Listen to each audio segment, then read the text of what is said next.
Hi friends, ജെനീസ് ബ്ലോഗിലേക്ക് എല്ലാ കൂട്ടുകാർക്കും സ്വാഗതം. അപ്പോൾ ഇന്ന് ഞാൻ തയ്യാറാക്കുന്നത് ചിക്കൻ ഫ്രൈഡ് റൈസ് ആണ്. വളരെ വേഗത്തിൽ നമുക്ക് റെസ്റ്റോറൻറ്റിലൊക്കെ കിട്ടുന്ന അതേ സ്റ്റൈലിൽ നമുക്ക് വീട്ടിലുണ്ടാക്കിയെടുക്കാം. അപ്പോൾ ഇതൊരു ചൈനീസ് ഡിഷാണെന്നുണ്ടെങ്കിലും നമ്മൾ മലയാളികൾ ചെയ്യുമ്പോൾ നമ്മുടേതായ രീതിയിലാണ് അത് ചെയ്തെടുക്കുന്നത്. അപ്പോൾ അതെങ്ങനെയാണ് ചെയ്യുന്നതെന്ന് നോക്കാം. അപ്പോൾ അതിനു മുമ്പ് നിങ്ങൾ ആദ്യമായിട്ടാണ് എൻ്റെ ചാനൽ കാണുന്നതെങ്കിൽ ഒന്ന് സബ്സ്ക്രൈബ് ചെയ്യുക. ആ കൂടെ വരുന്ന ബെല്ലൈക്കൺ ഇനേബിൾ ചെയ്യാൻ മറക്കല്ല, ഓൾ എന്ന ഓപ്ഷനും. അപ്പോൾ നമുക്ക് വീഡിയോയിലേക്ക് പോകാം. അപ്പോൾ ഇതിന് വേണ്ടി വലിപ്പമുള്ള ഒരു സ്റ്റീൽ ഗ്ലാസ്സിന് 1 ഗ്ലാസ് അരിയാണ് ഞാൻ എടുത്തിരിക്കുന്നത്. അപ്പോൾ ഇത് കഴുകി ഇതൊരു അരമണിക്കൂർ വെള്ളത്തിൽ കുതിർത്തിട്ടതിന് ശേഷം ഞാൻ ഊറ്റിയെടുത്തിട്ടുണ്ട്. നന്നായിട്ട് ഇതിൻ്റെ വെള്ളമൊക്കെ പോയിട്ടുണ്ട്. അപ്പോൾ ആദ്യമേ നമ്മൾ ഈ റൈസ് ഒന്ന് വേവിച്ചെടുക്കുകയാണ്. അപ്പോൾ ആദ്യം നമുക്ക് റൈസ് വേവിച്ചെടുക്കാം. 1 ഗ്ലാസ് അരിക്ക് ഒരു 3 ഗ്ലാസ് വെള്ളത്തിന് മേളിൽ ഞാൻ വെച്ചിട്ടുണ്ട്. കാരണം നമുക്ക് കുറച്ച് വെള്ളം കൂടി പോയാൽ കുഴപ്പമില്ല, നമ്മളിത് വാർത്തെടുക്കുകയാണ്. അപ്പോൾ വെള്ളം ഇനി നന്നായി വെട്ടി തിളച്ചതിന് ശേഷം നമുക്ക് ഇതിലേക്ക് അരി ചേർത്ത് കൊടുക്കാം. വെള്ളം നന്നായി തിളച്ച് വന്നിട്ടുണ്ട്. ഇതിലേക്ക് നമുക്ക് ആ റൈസിന് ആവശ്യമായിട്ടുള്ള ഉപ്പൂടെ ചേർത്ത് കൊടുക്കാം.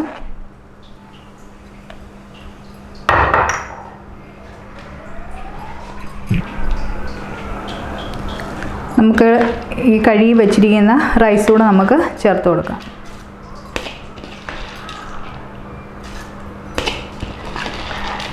നന്നായിട്ടൊന്ന് മിക്സ് ചെയ്ത് കൊടുക്കാം. ഇതിലേക്ക് ഒരു 1/2 ടീസ്പൂൺ വെജിറ്റബിൾ ഓയിലൂടെ ഞാൻ ചേർത്ത് കൊടുക്കുകയാണ്. അരികൾ തമ്മിൽ ഒട്ടിപ്പിടിക്കാതിരിക്കാൻ വേണ്ടിയാണ് ആ ഓയിൽ ചേർത്തത്.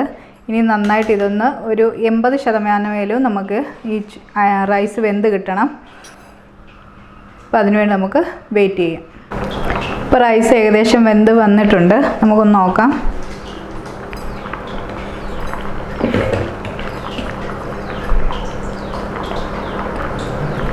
ഏകദേശം നമ്മുടെ റൈസ് വെന്ത് വന്നിട്ടുണ്ട്. നമുക്കൊരു 75-80% നമുക്ക് വെന്താൽ മതി ഇതിപ്പോൾ. അപ്പോൾ ഫ്രൈഡ് റൈസിൻ്റെ പ്രത്യേകത എന്ന് തന്നെ പറയുന്നത് ഈ റൈസ് ഓരോന്നായിട്ട് തന്നെ കിടക്കുന്നതാണ്. ഒട്ടിപ്പിടിച്ചൊന്നും കിടന്നാൽ അത് ശരിയാകില്ല. അപ്പോൾ നമുക്ക് ഈ സമയത്ത് നമുക്കിതൊന്ന് ഊറ്റിയെടുക്കാം. അപ്പോൾ ഇതാ ഞാൻ ആ റൈസെല്ലാം ഊറ്റിയെടുത്തിട്ട് ഒരു വെള്ളം നന്നായിട്ട് വാർന്നു പോയി കഴിഞ്ഞതിന് ശേഷം ഞാനൊരു പ്ലേറ്റിലേക്ക് മാറ്റിയിട്ടുണ്ട്. നമ്മുടെ ഈ റൈസ് നന്നായിട്ട് ഇത് തണുക്കണം. അല്ലെങ്കിൽ നമ്മൾ വെജിറ്റബിൾസിനുള്ളിലേക്കൊക്കെ നമ്മളിത് ചേർക്കുന്ന സമയത്ത് നമ്മുടെ ഈ ചോറ് പൊട്ടിപ്പോകാനോ അല്ലെങ്കിൽ ഉടഞ്ഞു പോകാനൊക്കെ ചാൻസ് ഉണ്ട്. അതുകൊണ്ട് റൈസ് ഒന്ന് നന്നായിട്ട് തണുക്കുന്നിടം വരെ നമുക്ക് വെയിറ്റ് ചെയ്യണം. ഇപ്പോൾ തന്നെ നമ്മൾ തയ്യാറാക്കുന്നുണ്ടെങ്കിൽ ഫാനൊക്കെ ഇട്ടാണെങ്കിൽ നമുക്ക് പെട്ടെന്ന് തന്നെ ഇതൊന്ന് തണുപ്പിച്ചെടുക്കാം. അപ്പോൾ ഞാനിത് കുറച്ച് നേരത്തേക്ക് ഫാനിൻ്റെ അടുത്ത് വെക്കുവാണ്. അപ്പോൾ അതിന് ശേഷം റൈസ് നന്നായിട്ട് തണുത്തതിന് ശേഷം നമുക്ക് ബാക്കി കാര്യങ്ങൾ ചെയ്തുക. അപ്പോൾ നമ്മുടെ റൈസ് ഇവിടെ നന്നായിട്ട് തണുത്ത് കിട്ടിയിട്ടുണ്ട്. അപ്പോൾ ഇത് നമുക്കിനി മാറ്റി വെക്കാം. അപ്പോൾ ഇനി നമുക്കിതിനാവശ്യമായിട്ടുള്ള വെജിറ്റബിൾസ് എന്തൊക്കെയാണെന്ന് നോക്കാം. ഒരു ചെറിയ ക്യാരറ്റ് ചെറുതായി അരിഞ്ഞത്, ഒരു ചെറിയ കഷ്ണം കാബേജ് അരിഞ്ഞത്, ഒരു ക്യാപ്സിക്കത്തിൻ്റെ പകുതി അരിഞ്ഞത്, സ്പ്രിംഗ് ഒണിയൻ അരിഞ്ഞത്, ബീൻസ് അരിഞ്ഞത്, മല്ലിയില, ഒരു 2 ചെറിയ പച്ചമുളക്. ഇത്രയുമാണ് ഞാൻ വെജിറ്റബിൾസ് എടുത്തിരിക്കുന്നത്. 1 ടേബിൾ സ്പൂൺ വെളുത്തുള്ളി ചെറുതായി അരിഞ്ഞത്, കുരുമുളക് പൊടി വേണം. ഇതിലേക്ക് ചേർക്കാൻ വേണ്ടി 3 മുട്ട എടുത്തിട്ടുണ്ട്. ഉപ്പും കുരുമുളകും ഇട്ട് വേവിച്ച ചിക്കൻ എടുത്തിട്ടുണ്ട്. ഞാൻ സൺഫ്ലവർ ഓയിൽ എടുത്തിട്ടുണ്ട്. പിന്നെ നമുക്ക് സോയാ സോസും വേണം, റെഡ് ചില്ലിയും വേണം. അപ്പോൾ ആദ്യം നമുക്ക് മുട്ടയൊന്ന് ചിക്കി തീർക്കാം. ഇതിലേക്ക് നമുക്ക് ആവശ്യത്തിന് സൺഫ്ലവർ ഓയിൽ ചേർത്ത് കൊടുക്കാം.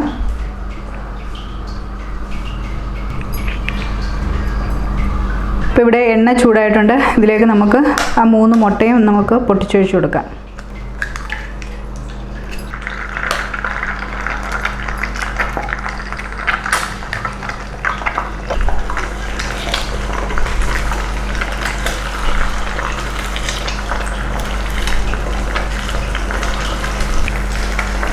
ഇതിലേക്ക് ഒരു പിഞ്ച് ഉപ്പും ശേഷം കുരുമുളക് പൊടിയുടെ ചേർത്ത് കൊടുക്കാം. ഇനി നന്നായിട്ട് ഇതൊന്ന് പൊരിച്ചെടുക്കാം.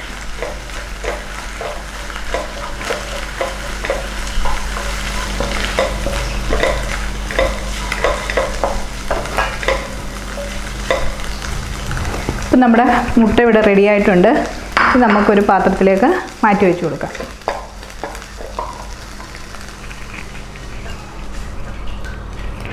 ഇതേ പാനിലേക്ക് തന്നെ നമുക്ക് ആവശ്യത്തിന് സൺഫ്ലവർ ഓയിൽ ഒഴിച്ചു കൊടുക്കാം.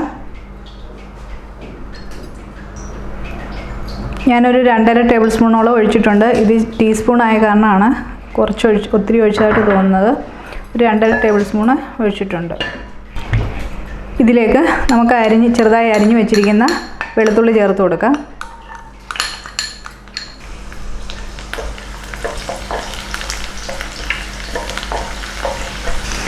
ഇതിലേക്ക് അരിഞ്ഞു വെച്ചിരിക്കുന്നതിൽ വേവ് കൂടിയ ക്യാരറ്റ്,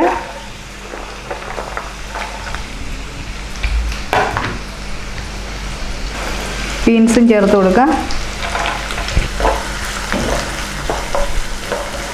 ഒത്തിരി ഒന്നും ഈ വെജിറ്റബിൾസ് ഒന്നും അങ്ങ് ഒത്തിരി കുക്കായി പോകണ്ട, നമുക്കെല്ലാം ഒന്ന് വാടി കിട്ടിയാൽ മതി. ഇതിലേക്ക് കാബേജും ക്യാപ്സിക്കവും ചേർത്ത് കൊടുക്കാം.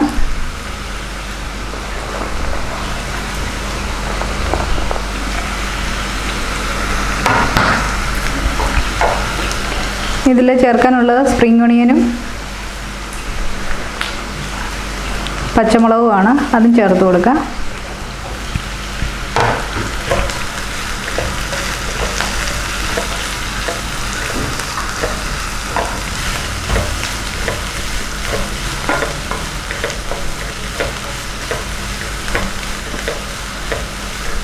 ഇതിലേക്ക് നമുക്ക് 2 ടേബിൾ സ്പൂണോളം സോയാ സോസ് ചേർത്ത് കൊടുക്കാം.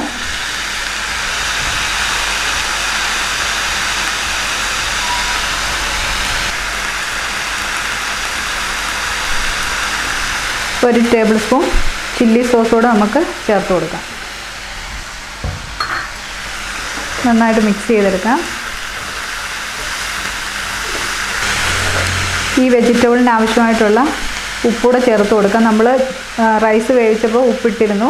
മുട്ടയ്ക്കും ചിക്കനും എല്ലാം നമ്മൾ ഉപ്പിട്ടതാണ്. അതുകൊണ്ട് ഇതിനു വേണ്ടി മാത്രം ലേശം ഇട്ട് കൊടുത്താൽ മതി.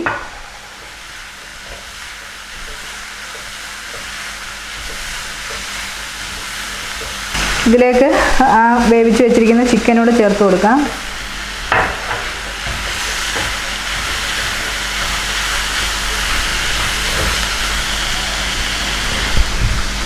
ഇനിയും ഇതിലേക്ക് ആവശ്യമായിട്ടുള്ള റൈസ് കൂടെ നമുക്ക് ചേർത്ത് കൊടുക്കാം.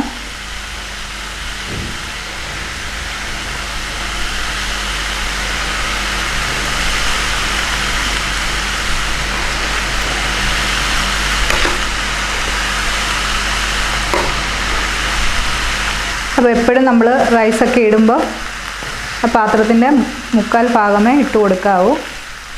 എന്നിട്ട് ഉടഞ്ഞു പോകാതെ നന്നായിട്ട് ഇതൊന്ന് മിക്സ് ചെയ്തെടുക്കാം. ഇതിലേക്ക് നമുക്ക് ഫ്രൈ ചെയ്ത് വെച്ചിരിക്കുന്ന മുട്ടയോടെ ചേർത്ത് കൊടുക്കാം.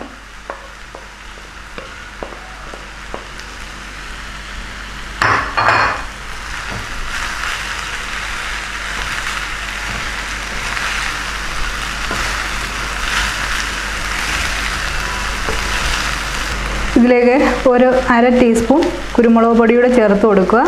നമുക്ക് ഈ റൈസിന് നല്ല വെള്ള കളർ തന്നെ വേണമെന്നുണ്ടെങ്കിൽ നമ്മൾ വൈറ്റ് കുരുമുളക് ഇട്ട് കൊടുക്കുക. എന്നിട്ട് എല്ലാ സൈഡും ഒരേപോലെ ഇളക്കിയെടുക്കുക.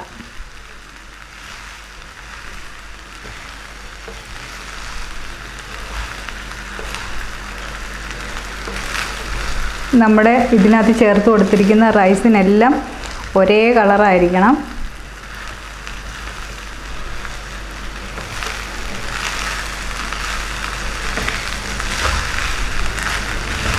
ഈ ഇളക്കി കൊടുക്കുന്ന സമയത്ത് നമ്മുടെ റൈസ് പൊടിഞ്ഞോ മുറിഞ്ഞോ പോകാനും പാടില്ല. അപ്പോൾ ആ രീതിയിലാണ് നമ്മൾ ഈ റൈസ് വേവിച്ചെടുത്തിരിക്കുന്നത്.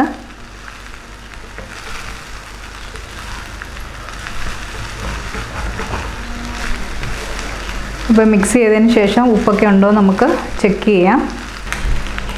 ലാസ്റ്റിൽ നമുക്ക് കുറച്ച് സ്പ്രിംഗ് ഒണിയനും മല്ലിയിലയും കൂടെ ചേർത്ത് കൊടുക്കാം.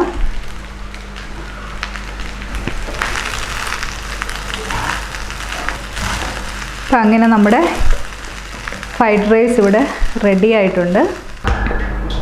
അപ്പോൾ നമുക്കിതൊരു സെർവിങ് ഡിഷിലേക്ക് മാറ്റി കൊടുക്കാം. അപ്പോൾ ഇതേ രീതിയിൽ തന്നെ നമുക്ക് വെജിറ്റബിൾ തന്നെ ഇട്ടാണല്ലോ ചെയ്യാം. അല്ലെങ്കിൽ മുട്ട മാത്രം ഉപയോഗിച്ച് ചെയ്യാം, ബീഫ് വെച്ച് ചെയ്യാം. അതൊക്കെ ഓരോരുത്തരുടെ ഇഷ്ടമാണ്. നമുക്ക് വീട്ടിൽ വളരെ പെട്ടെന്ന് ആ റൈസ് ഒന്ന് വേവിച്ചെടുക്കുന്ന സമയം കൊണ്ട് നമുക്കിത് ചെയ്തെടുക്കാവുന്നേ ഉള്ളൂ.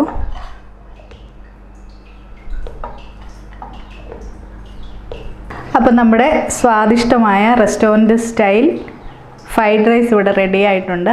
അപ്പോൾ എല്ലാവരും ഇതൊന്ന് ട്രൈ ചെയ്ത് നോക്കുക. വീഡിയോ ഇഷ്ടമായാൽ ലൈക്ക് ചെയ്യുക, ഷെയർ ചെയ്യുക. ചാനൽ നിങ്ങൾ ആദ്യമായിട്ടാണ് കാണുന്നതെങ്കിൽ സബ്സ്ക്രൈബ് ചെയ്യുക. കൂടെ വരുന്ന ബെല്ലൈക്കൺ ഇനേബിൾ ചെയ്യാൻ മറക്കല്ല, ഓൾ എന്ന ഓപ്ഷനും.